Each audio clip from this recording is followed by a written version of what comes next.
A tentative settlement has been reached in the federal lawsuit against Chemours and other companies for their roles in contaminating drinking water with PFAS and other forever chemicals. But this settlement does not include the lower Cape Fear utilities, such as Cape Fear Public Utility Authority. WWAY's Marion Caldwell is live along the Cape Fear River to tell us why the lower Cape Fear River system is not being compensated in this settlement. Marion?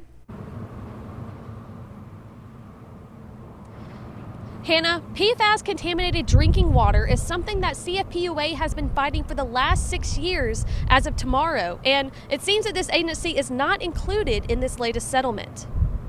I'm glad that to see the first step, that folks will get some relief financially to help solve some of these water issues that we have here in our state.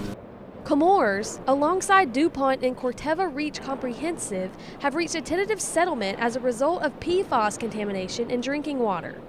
However, the settlement states that water systems owned and operated by the federal government or a state government, as well as water systems in the lower Cape Fear River Basin of North Carolina, are excluded from any compensation in this particular settlement, unless they requested otherwise.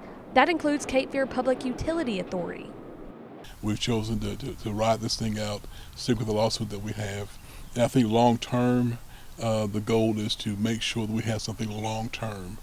You can take the short term win, and get that quick settlement, but it may not be enough to maintain you long term. So I think that's the mindset that the authority has right now, to make sure that long term there are resources there to take care of what we've already invested, so that we're not going to go back to our ratepayers in the future and need additional money from them.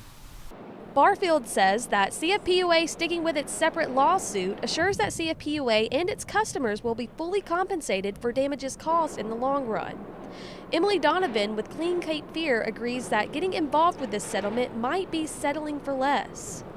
From my perspective, what I'm noticing is that I think this settlement is undervalued when it's being labeled as a nationwide settlement. So if this settlement is open to public utilities or public water systems all across the country that are dealing with PFAS contamination, just looking at the landscape, I don't see how we would get fully compensated the way that I believe our region deserves. Just know that we're fighting for you.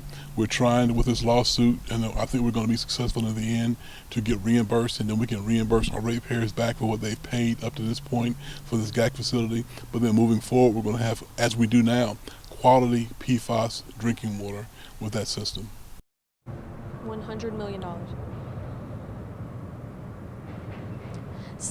CFPUA installed the GAC filters back in 2022, which cost the agency an estimated $100 million, and that's the amount they plan to recover in this lawsuit. Live from the Cape Fear River, Marion Caldwell, WWAY News. Thank you, Marianne.